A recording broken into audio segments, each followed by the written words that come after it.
اور کیا آواز پہ سینسر لگائے ہوئے ہیں، مائکرو فون بھی رکھا ہوا ہے.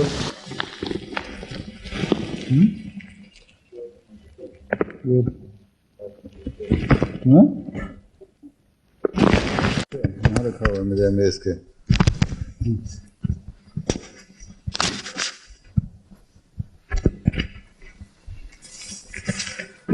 یا نہیں احمد صاحب تلاوت کرو.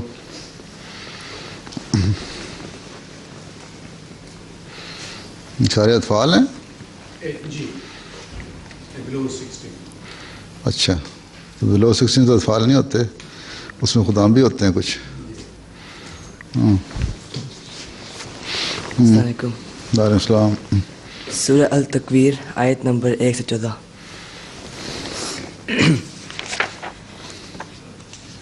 اعوذ باللہ من الشیطان الرجیم. بسم اللہ الرحمن الرحیم.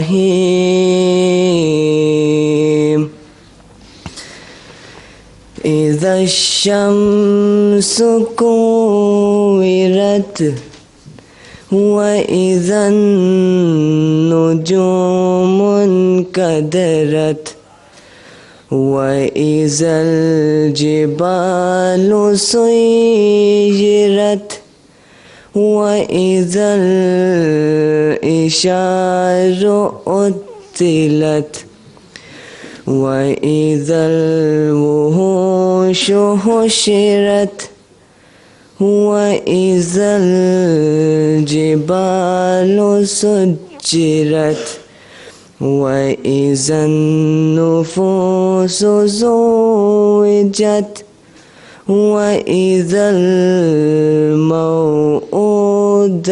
سئلت. وَإِذَا الْبِحَارُ سُجِّرَتْ پڑھا جی.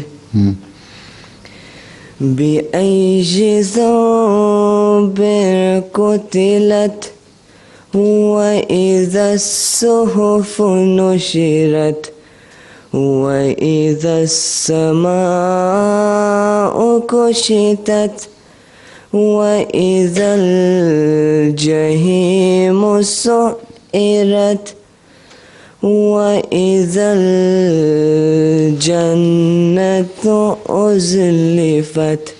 جزاک اللہ. ترجمہ کس نے کرنا ہے؟ محمد ناصر احمد.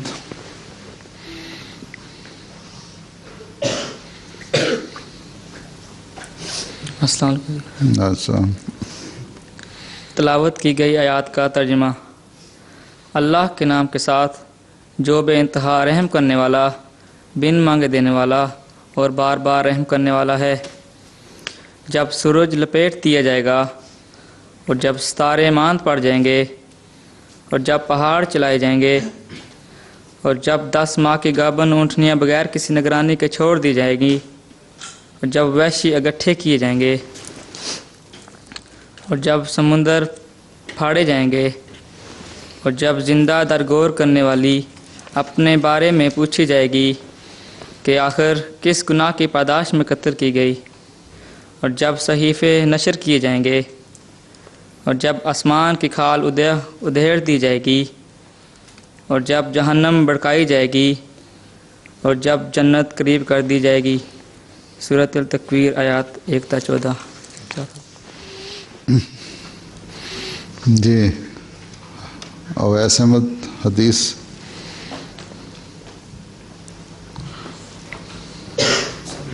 السلام. حدیث نبوی صلی اللہ علیہ وآلہ وسلم. اللہم صلی علی محمد وعلی آل محمد کما صلیت علی ابراہیم وعلی آل ابراہیم انک حمید مجید.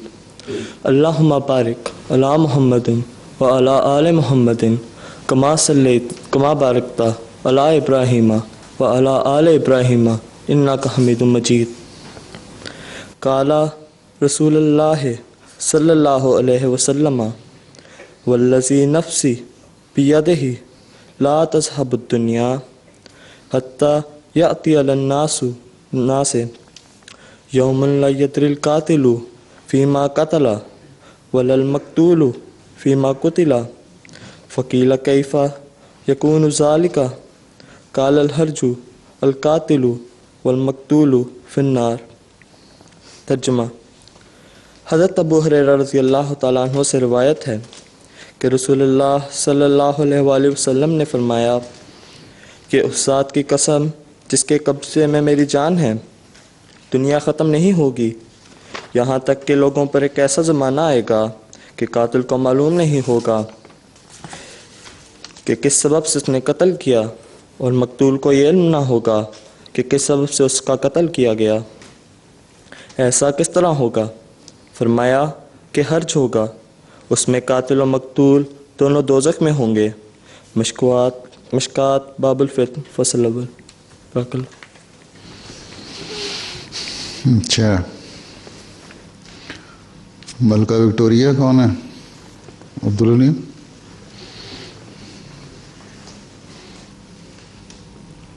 نیچے سے کھول کے نیچے کر لو۔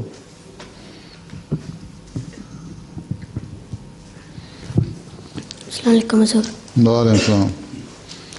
ملکہ وکٹوریہ۔ ملکہ وکٹوریہ انگلستان کی بادشاہت کی تاریخ میں ایک نمایاں مقام رکھتی ہے۔ اس نے UK، آئرلینڈ اور ہندوستان پر ایک لمبا عرصہ حکومت کی۔ وہ برطانیہ کی تاریخ میں سب سے لمبے عرصے تک حکومت کرنے والی ملکہ تھی، یعنی اس نے 63 سال اور 7 ماہ تک حکومت کی۔ مگر حال ہی میں موجودہ ملکہ الزبتھ کا دور حکومت اس سے بھی لمبا ہو گیا ہے۔ برطانیہ کی موجودہ ملکہ الزبتھ اور ان کے شوہر شہزادہ فلپ ملکہ وکٹوریہ کی نسل سے ہیں۔ ملکہ وکٹوریہ 24 مئی 1819 کو لندن کے کینزنگٹن پیلس میں پیدا ہوئیں۔ وہ اپنے باپ Prince Edward Duke of Kent کی اکلوتی بیٹی تھی۔ وہ 8 ماہ کی تھی جب اس کے والد انتقال کر گئے۔ ملکہ کا خاندان جرمن تھا جو ہینوور جرمنی سے آیا تھا۔ ملکہ وکٹوریہ کی مادری زبان جرمن تھی۔ 3 سال کی عمر میں اس نے انگریزی اور فرینچ سیکھنا شروع کر دی۔ بعد میں اس نے اردو بولنا بھی سیکھنا شروع کی کیونکہ انڈیا پر اس کی حکومت تھی۔ ملکہ وکٹوریہ کسی اسکول میں نہیں پڑھی تھی بلکہ اسے محل ہی میں پڑھایا گیا۔ زبانوں کے علاوہ اس نے تاریخ، جغرافیہ اور بائبل بھی پڑھی۔ اس سے پیانو اور پینٹنگ بھی سکھائی گئی۔ اس وقت برطانیہ پر ملکہ وکٹوریہ کے چچا ولیم چہارم کی حکومت تھی جس کی کوئی اولاد نہیں تھی۔ اس کی وفات پر 20 جون 1837 کو وکٹوریہ کو 18 سال کی عمر میں ملکہ بنا دیا گیا۔ 21 سال کی عمر میں اس کی شادی کے ایک کزن ایلبرٹ کے ساتھ ہوئی جو کہ ایک جرمن شہزادہ تھا۔ ملکہ وکٹوریہ پہلی ملکہ تھی جس نے بکنگھم پیلس میں رہائش رکھی۔ 21 سال کے بعد اس کا شوہر شہزادہ ایلبرٹ 42 سال کی عمر میں انتقال کر گیا۔ ملکہ نے 10 سال تک اس کا سوگ منایا اور سیاہ لباس پہننا شروع کر دیا جو اس نے آخر تک پہنا رکھا۔ ملکہ وکٹوریہ کے 9 بچے تھے جن سے 40 پوتے، پوتیاں، نواسے اور نواسیاں ہوئیں اور آگے ان کے 37 بچے تھے۔ اکثر کی شادیاں یورپ کے شاہی خاندانوں میں ہوئیں، اس لیے ملکہ وکٹوریہ کو یورپ کی دادی یا گرینڈ مدر آف یورپ کہا جاتا ہے۔ ملکہ پر 7 بار قاتلانہ حملے ہوئے جن سے وہ بچ گئی۔ 22 جنوری 1901 کو 82 سال کی عمر میں وفات پا گئی اور ونڈسر میں دفن کی گئیں۔ ملکہ وکٹوریہ کی 2 اہم خصوصیات ہیں۔ ایک تو یہ کہ اس کے دور میں خدا تعالیٰ نے اس زمانے کے امام سیدنا حضرت مسیح موعود علیہ السلام کو مبعوث فرمایا۔ حضرت مسیح موعود علیہ السلام نے ملکہ وکٹوریہ کو 3 بار اسلام کا پیغام پہنچایا۔ پہلی بار ایک خط کے ذریعے اور 2 بار اس کے لیے رسالے تحریر فرمائے۔ دوسری اہم بات یہ ہے کہ ملکہ کے دور میں انگلستان میں بہت ترقی ہوئی، کئی لوگ باہر سے آ کر آباد ہوئے اور کئی نئے شہر بنے۔ ملکہ وکٹوریہ کے دور میں بہت سی نئی ایجادات ہوئیں جن سے دنیا میں ایک دوسرے سے رابطہ رکھنا آسان ہو گیا۔ شکلہ اچھا، آج اس ملکہ وکٹوریہ کا جو خاص ٹاپک رکھا ہے، کوئی وجہ ہے؟ کوئی خاص وجہ ہے اس کی وجہ سے یہ رکھنے کا آج کا وہاں؟ نہیں حضور سے یہ ان بچوں کو زیادہ پتہ تھا ملکہ وکٹوریہ کے بارے اچھا اچھا، کیونکہ محرم بھی چل رہا ہے نا، تو محرم کے حوالے سے کوئی باتیں نہیں، پروگرام نہیں بنایا آپ لوگوں نے؟ پہلے بنا چکے ہیں کبھی؟ نہیں، کبھی بھی نہیں بنایا؟ وہ بھی پتہ ہونا پہلے ضروری تھا۔ اچھا، اب پہلے میرا خیال ہے ملکہ وکٹوریہ کی ایجادات سننے سے پہلے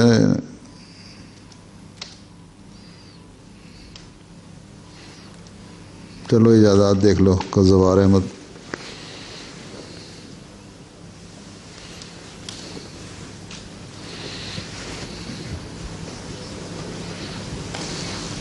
السلام علیکم حضور۔ السلام علیکم۔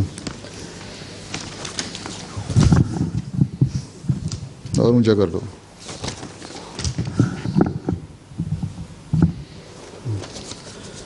ملکہ وکٹوریہ کے دور کی ایجادات۔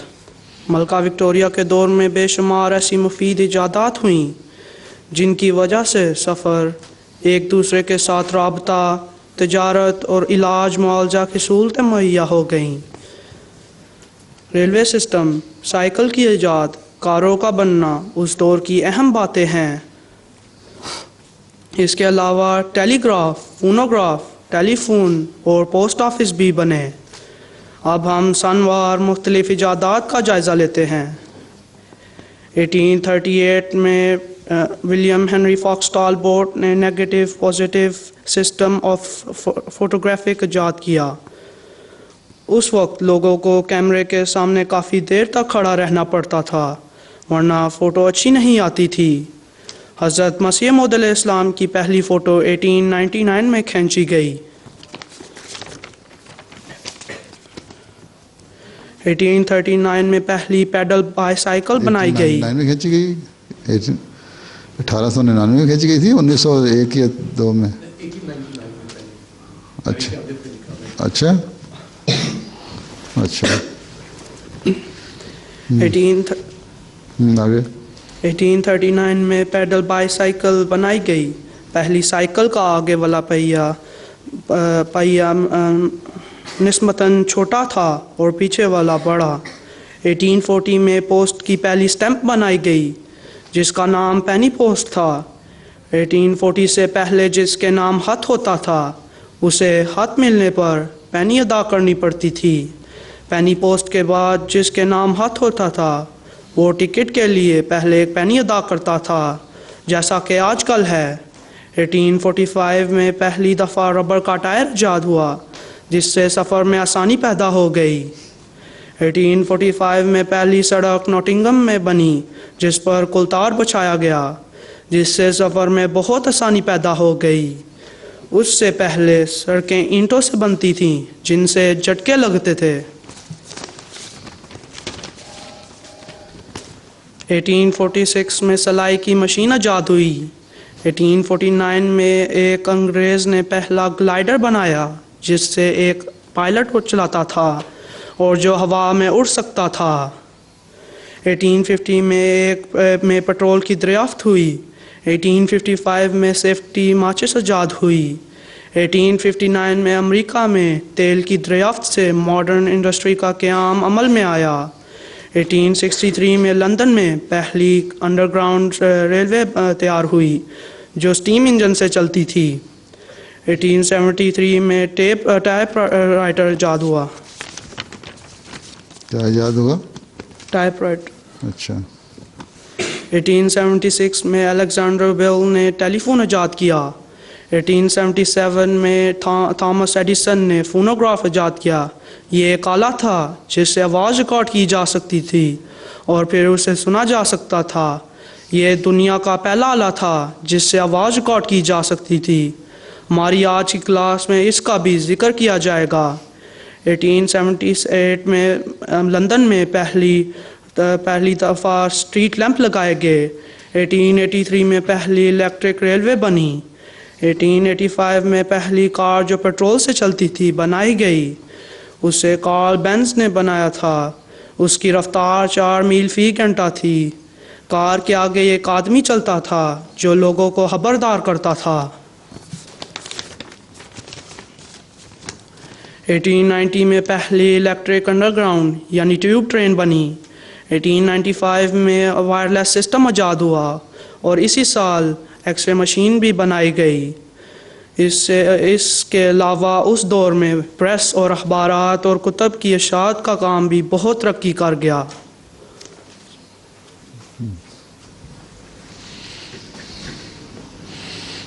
اس طرح بتایا اس نے، کسی کو کمی سمجھ آئی ہوگی، ہے نا؟ آئی ہے تمہیں؟ ایجادیں کون کون سی ہوئی تھیں؟ اچھا خیر، یوں کرو پہلے نظم پڑھ لو۔ لقمان،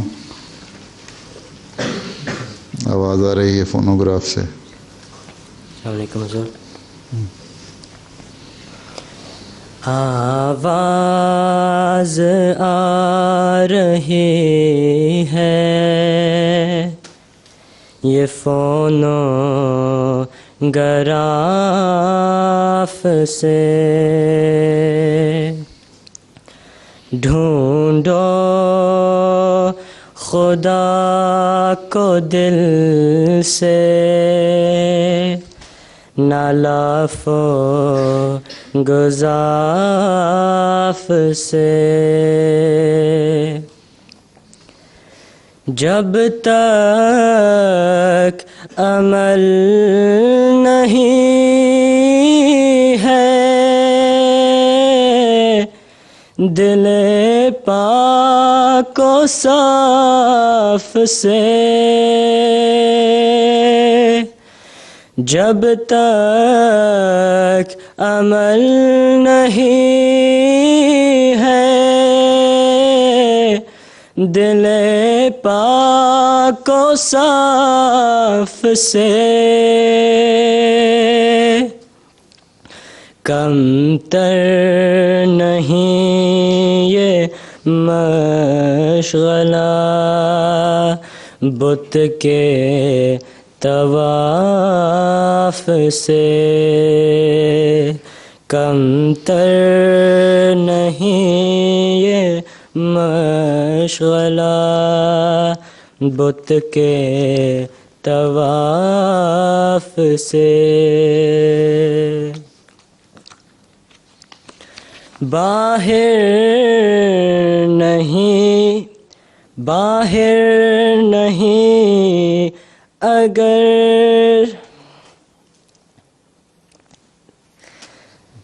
دل مردہ غلاف سے، ٹیون بھول گیا میں، تھوڑی سی ٹیون بھول گیا میں۔ کوئی بات نہیں، جو مرضی ٹیون نکال لو۔ جب تک عمل نہیں ہے دل پاک و صاف سے، کم تر نہیں یہ مشغلہ بت کے طواف سے،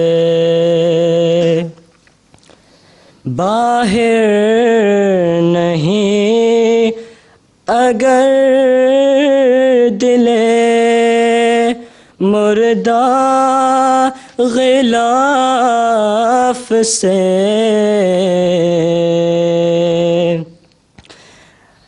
حاصل ہی کیا ہے جنگ و جدال و خلاف سے، وہ دین کیا ہے جس میں خدا سے نشان ہو، وہ دین ہی کیا ہے جس میں خدا سے نشان ہو، تائید حق نہ ہو، مدد آسمان ہو. جزاک اللہ خیر. آگے نہیں ہے، ایک شعر اور بھی ہے لکھا ہوا ہے، دین خدا وہی ہے دنیا نور ہے. جی ٹیون بھول گیا. ٹیون کو نکال دو، سب چیزیں ٹھیک ہوتی ہیں. دین خدا وہی ہے، دین خدا وہی ہے جو دریائے نور ہے، جو اس سے دور ہے وہ خدا سے بھی دور ہے، جو اس سے دور ہے وہ خدا سے بھی دور ہے. چلو میرا ٹیون بھول کے زیادہ اچھا پڑھ لیا ہے.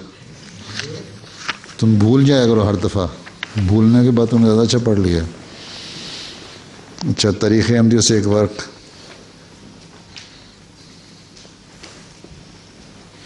منصور احمد عطا. السلام علیکم. وعلیکم السلام. تاریخ احمدیت سے ایک ورک.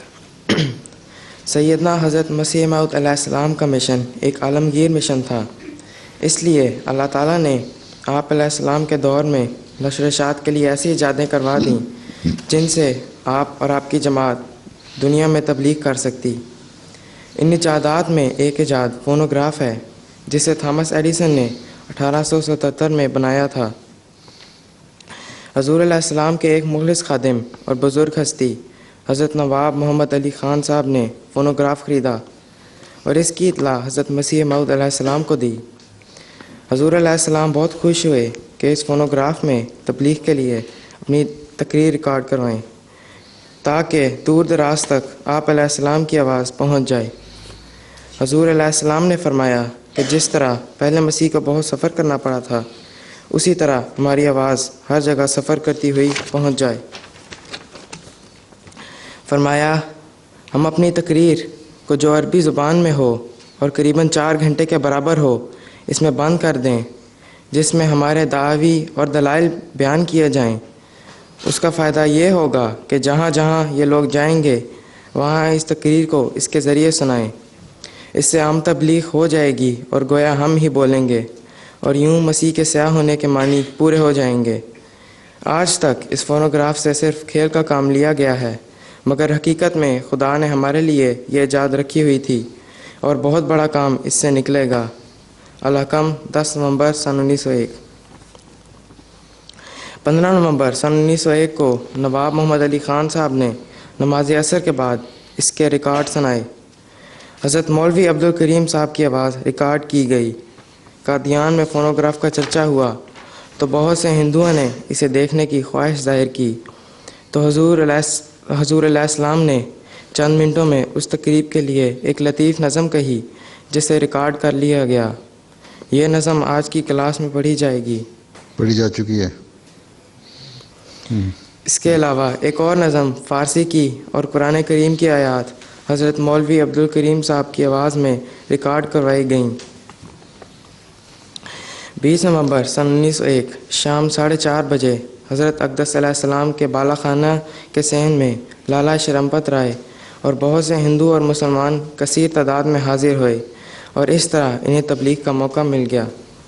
افسوس بعض وجوہات کی بنا پر حضرت مسیح موعود علیہ السلام کی آواز ریکارڈ نہ کروائی جا سکی، اور جو آوازیں ریکارڈ ہوئیں وہ سلنڈر کے خراب ہونے کی وجہ سے محفوظ نہ رہ سکیں. اگر حضور علیہ السلام کی آواز محفوظ رہ جاتی تو ایک قیمتی خزانہ ہوتی. جزاکم اللہ. یہ اس وقت الفضل میں شاید آیا ہوا ہے مضمون حضرت حسین پہ، حضرت امام حسین حسن پہ ہے انٹرنیشنل الفضل میں پڑھا ہے آپ کے پاس؟ نہیں ہے تو دفتر سے پرائیویٹ سیکرٹری سے پوچھ لیں یا میرے دفتر میں پڑھا ہو شاید.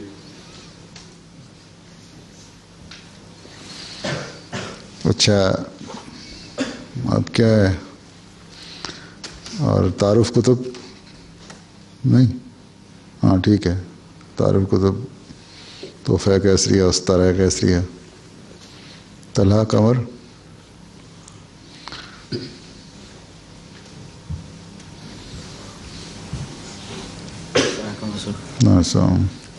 بسم اللہ الرحمن الرحیم. ملکہ وکٹوریہ کو دعوت اسلام. انبیاء ہمیشہ بڑی ہمت اور اپنی کامل طاقت کے ساتھ بغیر کسی خوف کے لوگوں کو اسلام کی طرف بلاتے ہیں. بغیر کسی خوف کے لوگوں کو اللہ تعالیٰ کی طرف بلاتے ہیں. اس بات کا کامل نمونہ ہمیں حضرت صلی اللہ علیہ وآلہ وسلم کی زندگی میں نظر آتا ہے. حضرت صلی اللہ علیہ وآلہ وسلم نے نہ صرف ہر چھوٹے اور بڑے کو اسلام کی طرف بلایا بلکہ اس وقت کے بادشاہوں کو بھی اسلام قبول کرنے کی دعوت دی. حضرت صلی اللہ علیہ وآلہ وسلم نے روم کے حکمران کیسر کو اور ایران کی زبردست حکومت کے بادشاہ کسریٰ کو اسلام قبول کرنے کی دعوت دی. اسی طرح مصر، حبشہ، یمن اور بحرین کے بادشاہوں اور والیوں کو بھی خدائے واحد کی طرف بلایا. اپنے آقا و مولا محمد رسول اللہ صلی اللہ علیہ وسلم کے نقش قدم پر چلتے ہوئے سیدنا حضرت مسیح موعود علیہ السلام نے بھی اپنے دور کی سب سے بڑی حکومت کی ملکہ کو اسلام کی دعوت دی اور اس کے لیے دعا کی کہ اللہ تعالیٰ اسے توفیق دے کہ وہ ایک عاجز انسان کی بجائے خدائے واحد پر ایمان لائے.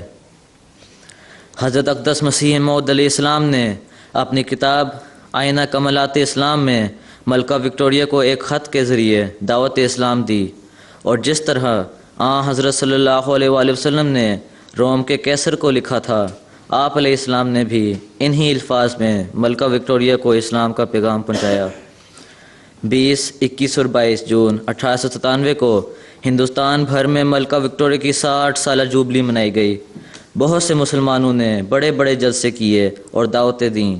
حضرت مسیح موعود علیہ السلام نے اس موقع پر پہلا کام یہ کیا کہ 27 مئی 1897 کو تحفہ کیسریہ کے نام سے ایک رسالہ شائع کیا، جس میں ملکہ وکٹوریہ کو اس تسلیس سے طائب ہو کر قرآن مجید کی سچی اور پرحکمت تعلیم سے وابستہ ہونے کی خوبصورت رنگ میں دعوت دی اور لندن میں مختلف مذاہب کے جلسے منعقد کرنے کی تجویز پیش فرمائی تاکہ اسلام کی سچائی دنیا پر ظاہر ہو. آپ علیہ السلام نے ملکہ وکٹوریہ کو اس طرف بھی توجہ دلائی کہ میں نے عین بداری میں یسوع مسیح سے کئی دفعہ ملاقات کی ہے اور ان سے ان کے اصل دعویٰ کا حال پوچھا ہے، تو وہ عیسائیت کے اس دعویٰ سے کہ وہ خدا ہیں یا 3 خدا ہیں نفرت رکھتے ہیں. آپ نے دعا کی کہ آسماں کے خدا کی طرف سے ملکہ اور اس کے ملک کے رہنے والوں کو اسلام قبول کرنے کی توفیق ملے. 24 اگست 1899 میں حضرت مسیح موعود علیہ السلام نے پھر ایک رسالہ ستارہ کیسریہ تحریر فرمایا، جس میں آپ نے اپنے مسیح موعود ہونے کا ذکر فرمایا اور اسلام کی سچی تعلیم اس سے سامنے پیش فرمائی اور بتایا کہ حضرت عیسیٰ علیہ السلام صلیب پر فوت نہیں ہوئے اور نہ ہی زندہ آسمان پر چڑھ گئے اور نہ اب تک زندہ موجود ہیں. وہ خدا کا بیٹا نہیں اور نہ ان میں خدائی صفات موجود ہیں. حضرت خدا کرے حضرت مسیح موعود علیہ السلام کی خواہش پوری ہو کہ یورپ اور امریکہ جھوٹے عقیدوں کو چھوڑ کر اسلام کے نور سے منور ہوں. آمین.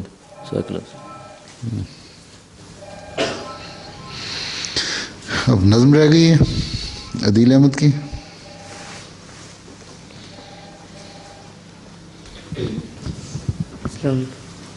کلام نیچے کر لو تھوڑا سا. کلام سیدنا حضرت مسیح موعود. اسلام سے نہ بھاگو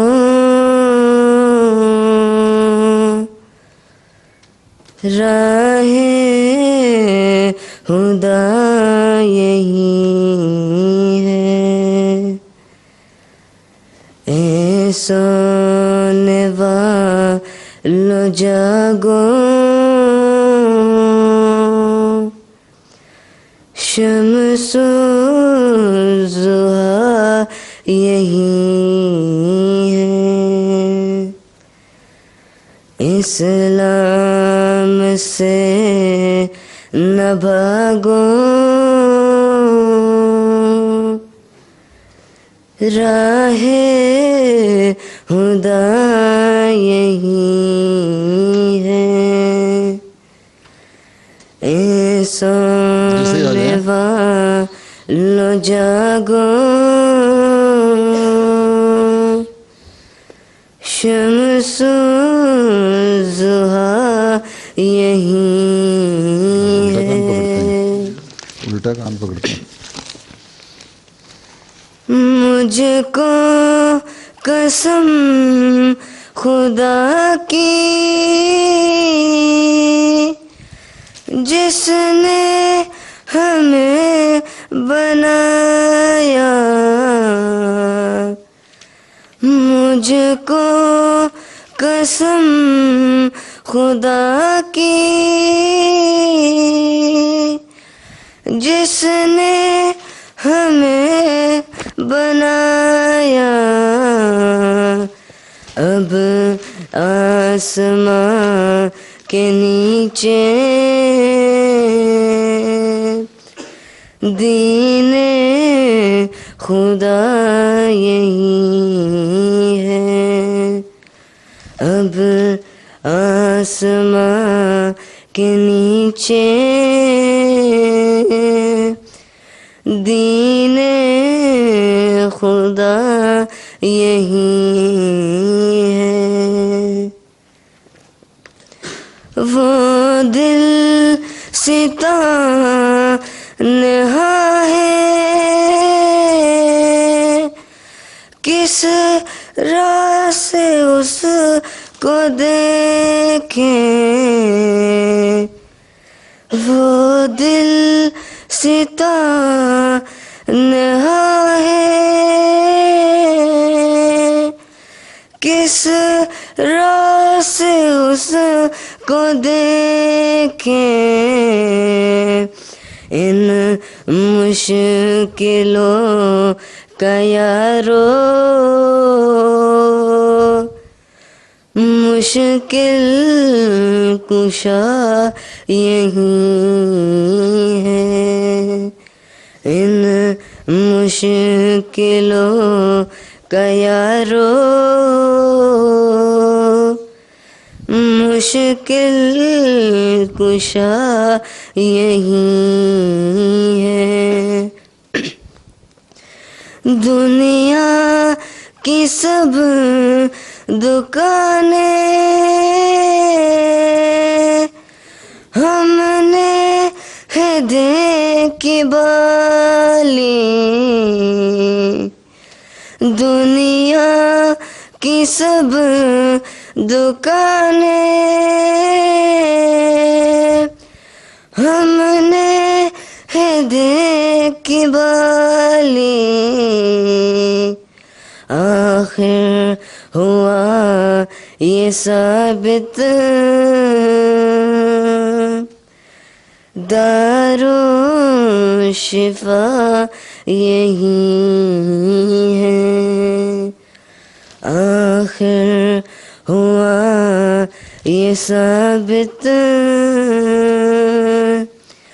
دارو شفا یہی ہے، دنیا میں اس کا ثانی کوئی نہیں ہے شربت، دنیا میں اس کا ثانی کوئی نہیں ہے شربت، پی لو تم اس کو یارو، آب بقا یہی ہے، پی لو تم اس کو یارو آب بقا یہی ہے اسلام سے نہ بھاگو راہ خدا یہی ہے راہ خدا یہی ہے.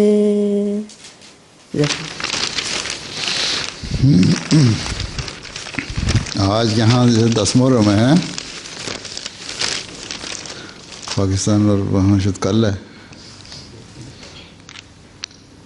حضرت حسین کے بارے میں پتہ تم لوگوں کو کوئی واقعہ یاد ہے؟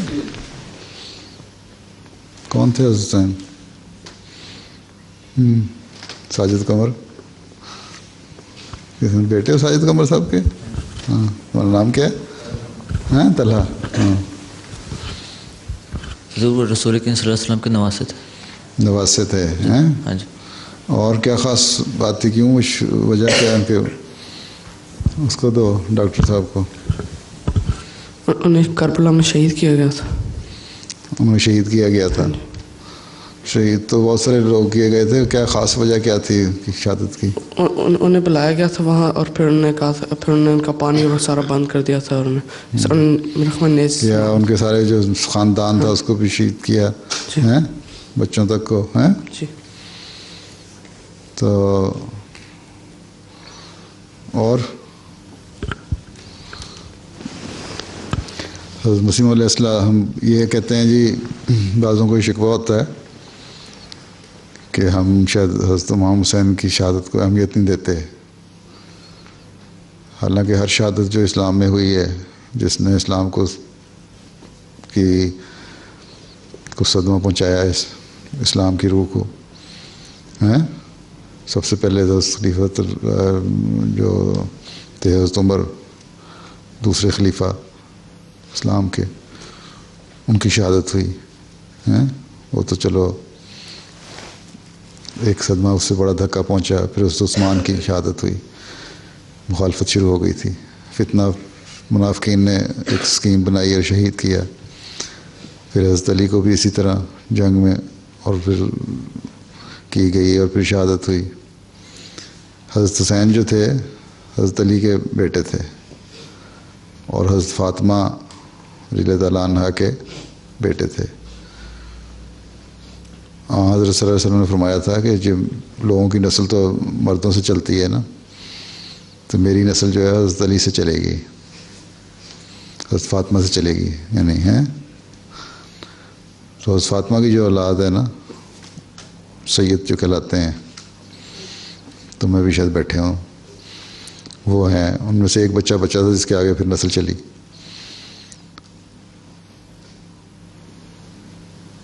تو حضرت مسیح علیہ السلام نے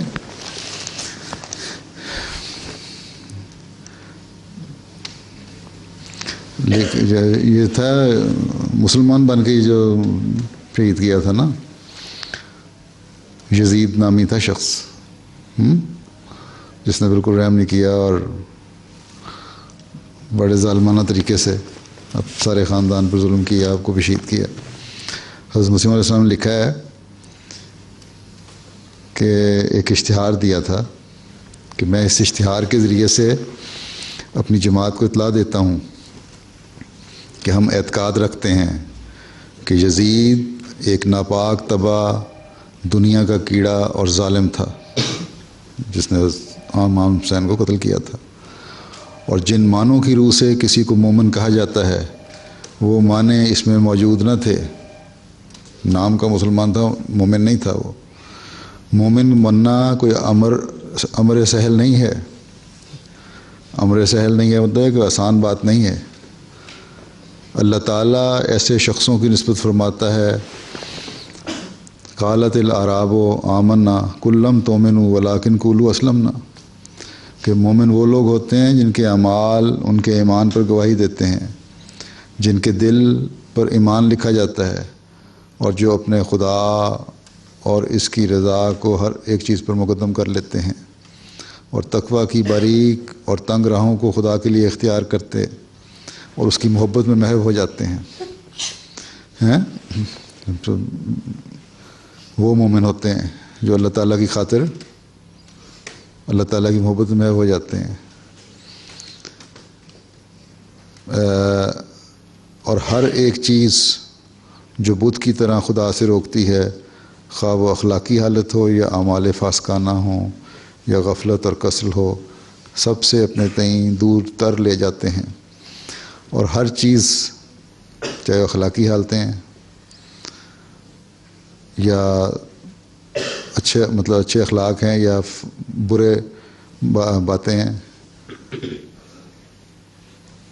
ایسے عمل ہیں جو نہایت بیہودہ ہیں یا سستیاں ہیں، سب سے اپنے تئیں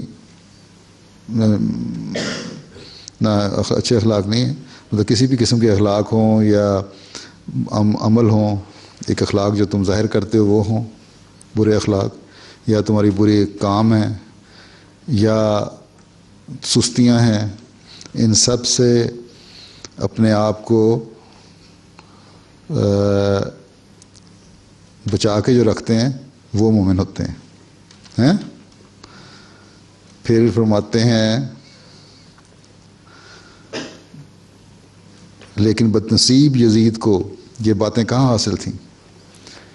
مومن تو وہ ہوتا ہے جو ان چیزوں سے بچ کے رہے، لیکن یزید جو قاتل تھا حضرت امام حسین کا، اس کو یہ باتیں کہاں حاصل تھیں. دنیا کی محبت نے اس کو اندھا کر دیا تھا، اس کو صرف دنیا کی محبت چاہیے تھی. مگر حسین رضی اللہ تعالیٰ عنہ طاہر اور مطہر تھا، بہت پاکیزہ تھے، اور بلا شبہ ان برگزیدوں میں سے ہے جن کو خدا تعالیٰ اپنے ہاتھ سے صاف کرتا اور اپنی محبت سے معمور کر دیتا ہے. حضرت امام حسین ان نیک لوگوں میں سے تھے جن کو اللہ تعالیٰ اپنے ہاتھ سے صاف کرتا ہے، یعنی خود ان کی تربیت کرتا ہے اور اپنے بزرگوں میں سے چنے ہوئے لوگوں میں سے جن کو رکھتا ہے وہ ایسے لوگوں میں شامل تھے. اور بلا شبہ وہ سرداران بہشت میں سے ہے، جو جنت کے سردار ہیں، ایسے لوگ جن کو جنت میں بڑا اچھا مقام ملا ہوا ہے، حضرت صلی اللہ علیہ وسلم کا قرب ملا ہوا ہے، وہ ان لوگوں میں شامل ہیں. اور ایک ذرہ کینہ رکھنا اس سے موجب اصل میں ایمان ہے. اور جو بھی حضرت حسین سے کسی قسم کا دل میں کینہ رکھتا ہے نا، اس کا مطلب ہے کہ وہ ایماندار نہیں ہے، وہ مومن نہیں ہے، اور اس کا ایمان ضائع ہو گیا. اور اس امام کی تقویٰ اور محبت الہی اور صبر اور استقامت اور زہد اور عبادت ہمارے لیے اسوہ حسنہ ہے. حضرت امام حسین کی جو تقویٰ تھا اور اللہ تعالیٰ سے جو محبت تھی اور صبر جو انہوں نے دکھایا، اور جو مستقل دشمنوں کے مقابلے پہ کسی بھی قسم کا ایسا اظہار نہیں کیا جس سے ان کی کمزوری ظاہر ہوتی ہو، اپنے دین پر قائم رہے، اپنی بات پر قائم رہے، اور عبادت تھی، نیکی تھی، ان میں بزرگی تھی. یہ ساری چیزیں جو تھیں، یہ ایسے نمونے انہوں نے قائم کیے ہیں جو ہمارے لیے اسوہ ہیں. ایسی چیزیں ہیں جو ہمارے لیے پاک نمونہ ہیں. ان کی تاریخ پڑھنی چاہیے اور ان پاک نمونوں پہ چلنے کی کوشش کرنی چاہیے. ہم اس معصوم کی ہدایت کے اقتداء کرنے والے ہیں جو اس کو ملی تھی، یعنی وہ بہت معصوم تھے اور ہم ان کو جو ہدایت ملی تھی اس کے پیچھے چلنے والے ہیں. تباہ ہو گیا وہ دل جو اس کا دشمن ہے، جس نے حسین سے دشمنی کی وہ تباہ ہو گیا. اور کامیاب ہو گیا وہ دل جو عملی رنگ میں اس کی محبت ظاہر کرتا ہے اور اس کے ایمان اور اخلاق اور شجاعت اور تقوی اور استقامت اور محبت الہی کے تمام نقوش انعکاسی طور پر کامل پیروی کے ساتھ اپنے اندر لیتا ہے، جیسا کہ ایک صاف آئینہ میں ایک خوبصورت انسان کا نقش. اور جو ساری خوبیاں تھیں نا ان کو جو اختیار کرتا ہے وہ کامیاب ہے. اس طرح اختیار کرو جس طرح تمہارا چہرہ کسی شیشے میں نظر آتا ہے نا، تمہارا اپنی چیزیں ظاہر کر رہا ہوتا ہے، اس طرح ان کی خوبیاں اپنے دلوں میں بٹھاؤ کہ وہ دل میں نقش کر جائیں۔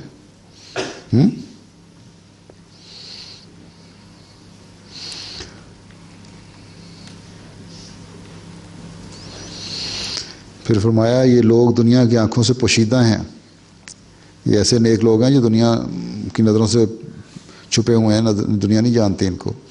کون جانتا ہے ان کی قدر مگر وہی جو ان میں سے ہے۔ ان کی قدر جو ہے، ان کی اہمیت جو ہے، ان کی ویلیو جو ہے، کوئی نہیں جان سکتا مگر نیک لوگ۔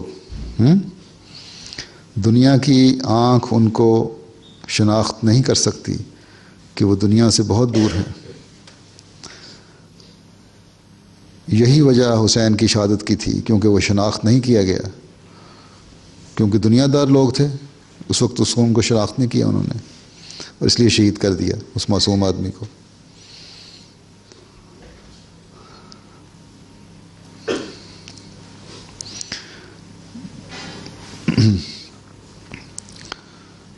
دنیا نے کس پاک اور برگزیدہ سے اس کے زمانے میں محبت کی، تا حسین سے بھی محبت کی جاتی۔ جو دنیا کی نظر رکھنے والے ہیں وہ کبھی کسی نیک آدمی سے اس کی زندگی میں محبت نہیں کرتے، اور کیونکہ حسین دنیا والوں میں سے نہیں تھے اس لیے ان سے بھی محبت نہیں کی یزیدیوں نے۔ غرض یہ امر نہایت درجہ کی شقاوت اور بے ایمانی میں داخل ہے کہ حسین رضی اللہ تعالیٰ عنہ کی تحقیر کی جائے۔ بڑی بے ایمانی ہے اور بدبختی ہے، دشمنی ہے کہ یہ حسین کی کسی بھی طرح کی دشمنی کی جائے، ان کی تحقیر کی جائے، ان کی بے عزتی کی جائے، یا ان کو غلط ناموں سے پکارا جائے۔ اور جو شخص حسین یا کسی اور بزرگ کی جو ائمہ مطہرین میں سے ہیں تحقیر کرتا ہے یا کوئی کلمہ استخفاف کا ان کی نسبت اپنے زبان پر لاتا ہے، وہ ایمان کو ضائع کرتا ہے۔ کسی بھی قسم کے برے الفاظ سے یاد کرنا بزرگوں کو اپنا ایسا ہی ہے جس طرح ایمان ضائع کر دیا اپنا، کیونکہ اللہ جل شانہ اس شخص کا دشمن ہو جاتا ہے جو اس کے برگزیدہ اور پیاروں کا دشمن ہے۔ جو اللہ تعالیٰ کے نیک لوگوں کا دشمن ہوتا ہے، اللہ میں دشمن ہو جاتا ہے اس کا۔ جو شخص مجھے برا کہتا ہے یا لان تان کرتا ہے، اس کے عوض میں کسی برگزیدہ اور محبوب الہی کی نسبت شوہی کا لفظ زبان پر لانا معصیت ہے۔ ایسے موقع پر درگزر کرنا اور نادان دشمنوں کے حق میں دعا کرنا بہتر ہے، کیونکہ اگر وہ لوگ مجھے جانتے کہ میں کس کی طرف سے ہوں تو ہرگز برا نہ کہتے۔ اسی طرح حضرت نے فرمایا جو مجھے لوگ برا کہتے ہیں وہ بھی دنیا دار قسم کے لوگ ہیں۔ پھر آپ کہتے ہیں کہ امام حسین کو دیکھو، ان پر کیسی کیسی تکلیفیں آئیں، آخری وقت میں جو ان کو ابتلا آیا، جو مشکل آیا تھا، کتنا خوفناک ہے۔ لکھا ہے کہ اس وقت ان کی عمر 57 برس کی تھی اور کچھ آدمی ان کے ساتھ تھے، تھوڑے سے آدمی ساتھ تھے، اور جب 16 یا 17 آدمی ان کے مارے گئے اور ہر طرح کی گھبراہٹ اور لاچاری کا سامنا ہوا، تو پھر ان پر پانی کا پینا بند کر دیا گیا۔ قریب دریا تھا، پانی تک وہاں سے لینے کی اجازت نہیں تھی۔ جو دریا میں پانی لینے گئے ان کو وہاں تیروں سے مار دیا دشمنوں نے، اور ایسا اندھیر مچایا گیا کہ عورتوں اور بچوں پر بھی حملے کیے گئے۔ ظلم کی انتہا ایسی تھی کہ بچوں اور عورتوں پر بھی مار دیا حملے کر کے، اور لوگ بول اٹھے کہ اس وقت عربوں کی حمیت اور غیرت ذرا بھی باقی نہیں رہی۔ وہ لوگ جو اپنے آپ کو عرب کہتے تھے اور بڑے عزت کرنے والے ہیں، عورتوں بچوں کا احترام کرتے تھے اور مظلوم کی مدد کرنے والے ہیں، اس وقت جو شریف لوگ تھے انہوں نے بھی چیخنا شروع کر دیا کہ کہاں گئی عربوں کی غیرت کہ اس قسم کے ظلم کر رہے ہیں۔ اب دیکھو کہ عورتوں اور بچوں تک بھی ان کے قتل کیے گئے، اور یہ سب کچھ درجہ دینے کے لیے تھا۔ یہ سب کچھ جو قتل ہوئے ان کے تو درجات بلند ہو گئے اور یہ لوگ عذاب میں مبتلا ہو گئے۔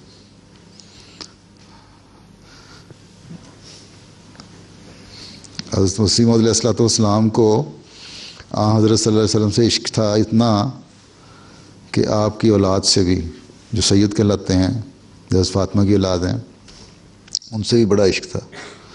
ایک فارسی کا شعر ہے، آپ نے کہا ہے جانو دلم فدائے جمال محمد است، خاکم نثارے کوچہ آل محمد است. لیکن میری جان اور دل جو ہے حضرت محمد صلی اللہ علیہ وسلم کے جمال حسن پر فدا ہے، اور میری خاک جو ہے آل محمد کے کوچہ پر قربان ہے. میرا جسم جو ہے، جان جو ہے، وہ آپ پر فدا ہے، اور آپ کی جو اولاد ہے اس پر بھی قربان ہے. پھر کہتے ہیں کہ اس میں کس ایماندار کو کلام ہے کہ حضرت امام حسین اور امام حسن رضی اللہ عنہما خدا کے برگزیدہ اور صاحب کمال اور صاحب عفت اور عصمت اور ائمۃ الہدا تھے، اور بلا شبہ دونوں معنوں کی روح سے حضرت صلی اللہ علیہ وسلم کی آل تھے. یہ خوبیاں تھیں ان میں، اور صلی اللہ علیہ وسلم کی آل میں کہلاتے تھے. کسی کو شک نہیں اس میں، کسی کو شبہ نہیں اس میں کہ آپ دونوں جو بھائی تھے حسن اور حسین، وہ صلی اللہ علیہ وسلم کے ایک تو بہت بڑے بزرگ تھے اور بڑے پاک لوگ تھے، اور صلی اللہ علیہ وسلم کی اولاد تھے. پھر ایک جگہ آپ نے لکھا ہے، ہم حضرت مسلم فرماتے ہیں کہ ہم ان کو یعنی حضرت حسین کو راست باز اور متقی سمجھتے ہیں. پھر ایک جگہ لکھتے ہیں حضرت امام حسین سید المظلومین میں تھے، یعنی کہ ایسے لوگ تھے جن پہ بے انتہا ظلم کیا گیا، اور بلکہ اس لحاظ سے مظلوموں کوئی بھی مظلوم آدمی جو ہے اس کے سردار تھے. ایک مضمون ہے اس میں لکھا ہوا، بتا دیتا ہوں کچھ بیچ میں سے.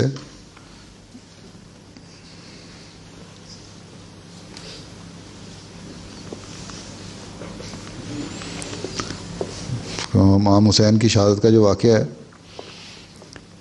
اس کے بعد پھر حضرت علی کے بعد حضرت امام جو خلافت تھی اس کے بعد ٹوٹ گئی نا.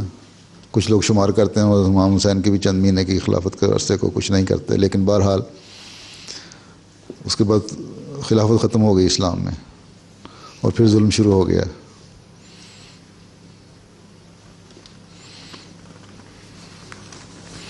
اور یہ محرم جو شہادت ہوئی ہے اسی کی یاد میں نا 10 محرم کو. اب یہ محرم شیعہ صاحبان جو ہیں وہ زیادہ مانتے ہیں نا، وہی مارنے والے وہی پیٹنے والے بن گئے. حضرت امام حسین 8 جنوری 626 عیسوی کو 626 عیسوی کو مدینہ منورہ میں پیدا ہوئے.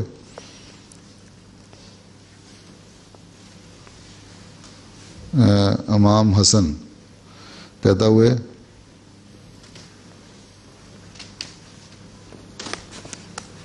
تو امام حسن کی پیدائش لکھی ہوئی ہے. اور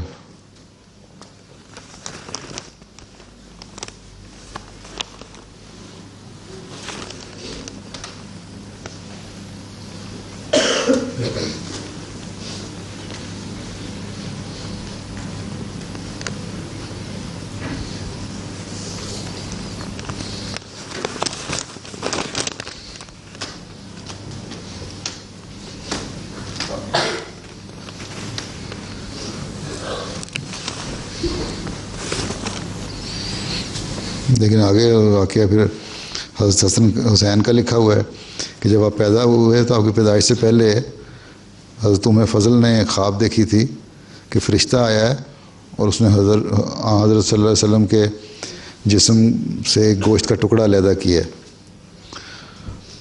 اور وہ بڑی پریشان ہوئی یہ خواب دیکھ کے. تو صلی اللہ علیہ وسلم نے فرمایا کہ تو بڑی اچھی خواب ہے، اس کا مطلب یہ ہے کہ حضرت فاطمہ کے گھر لڑکا پیدا ہوگا. چنانچہ لڑکا پیدا ہوا، اور صلی اللہ علیہ وسلم نے جب پیدا ہوئے تو ان کے دونوں کانوں میں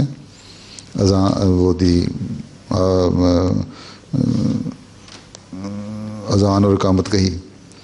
جب بچہ پیدا ہوتا ہے نا، اس ایک طرف اذان کہتے ہیں اور ایک طرف اقامت کہتے ہیں، پتہ ہے نا. تو صلی اللہ علیہ وسلم نے کہی تھی.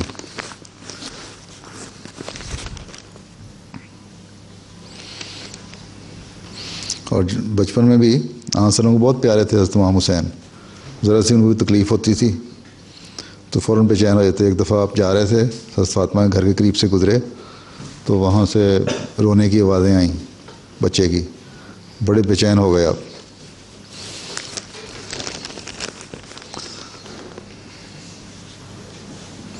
ایک دفعہ آپ نے دعا کی، حضرت حسن اور حسین دونوں بھائی تھے نا، کہ اللہ تعالیٰ اے خدا میں ان دونوں کو بہت محبوب رکھتا ہوں، یعنی بہت پیارے ہیں مجھے یہ، تو بھی انہیں اپنا محبوب بنا لے، رکھ، اور جو انہیں محبوب رکھے تو انہیں محبوب رکھ، کہ میں ان کو بہت پیار کرتا ہوں، تو بھی انہیں پیارا بنا لے، اور جو ان سے پیار کرنے والے ہیں ان سے تو پیار کر۔ تو یہ کس طرح ہو سکتا ہے کہ آن وسلم نے دعا کی اور احمدی کہیں آن وسلم کے نواسوں کے بارے میں یہ بات کہیں؟ بلکہ وہ تو نواسے ہیں آل رسول، جتنی بھی آل ہے، حضرت مسیح علیہ الصلوۃ والسلام نے تو آل رسول کو کے ورد شیئر کیا ہوا ہے۔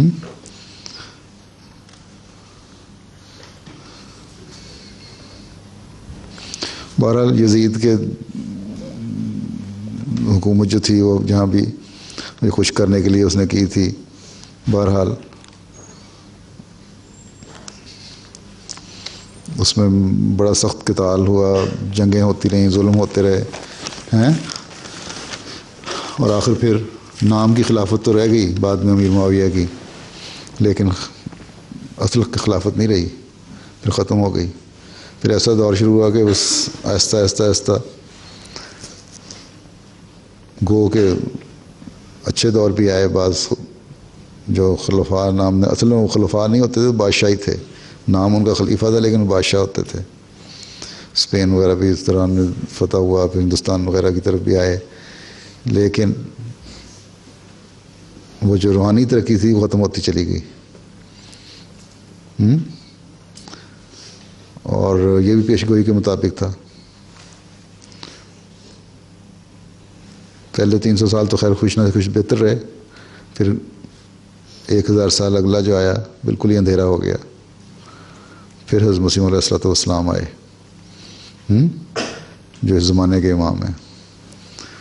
تو بہرحال یہ 10 محرم جو ہے حضرت امام حسین کی یاد میں منائی جاتی ہے، اور شیعہ حضرات تو اس پہ بہت زیادہ خیر کرتے ہیں، تعزیے بھی نکلتے ہیں اور پیٹتے بھی ہیں، یہ ہو گیا وہ ہو گیا، گو ہم تو اس چیز کو تسلیم نہیں کرتے، لیکن ان کا ایک اپنا ہے طریقہ بہرحال۔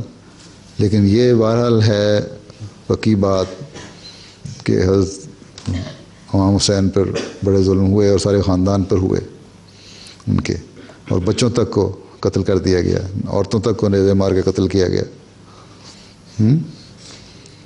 ان کو پانی بند کیا گیا، بھوکے پیاسے تڑپتے رہے، تو بہت ظلم ہوئے ان پہ۔ اور بہرحال وہ تو اب ان کا اللہ تعالیٰ سے معاملہ جنہوں نے ظلم کیا، لیکن حضرت امام حسین کے بارے میں حضرت مسیح علیہ الصلوۃ والسلام نے واضح طور پہ فرمایا ہے کہ وہ سرداران بہشت میں سے ہیں، یعنی کہ جنت کے سرداروں میں سے ہیں، ان لوگوں میں سے ہیں جو جنت کے انتہائی مقام پہ پہنچے ہوئے ہیں، جو حضرت صلی اللہ علیہ وسلم کے قریب رہنے والوں میں سے ہیں۔ اور یزید کے بارے میں فرمایا کہ ایسا شخص مومن نہیں ہو سکتا جو ایسے پاک لوگوں پر ظلم کرنے والا ہو۔ ٹھیک ہے، سمجھ آ گئی کچھ؟ چلو پھر السلام علیکم۔